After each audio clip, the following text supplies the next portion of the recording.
Just nilalaki pa ng hipo niya. Pati yung kulay ko siya.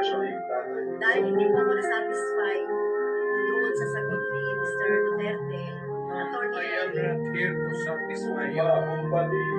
Yes, actually, Mr. Chair, marami pa akong mga tanong, tapos nasabi nga rin naman po kanina at tayo. Actually, Mr. Chair, ako, very incorrect Yes. say sa sirina sa professional police. Hindi ka dumaan. Kan mayor, prosecutor. Ako, alam ko naman ako, prosecutor, mayor, presidente, alam ko ang trabaho ko. Balikin ako, sir. Gagawain ko muli yan. Brado.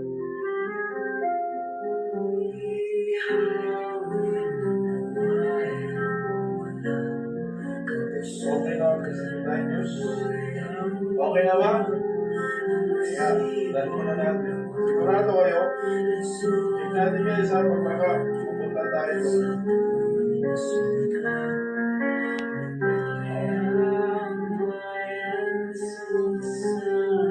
Wala po. That is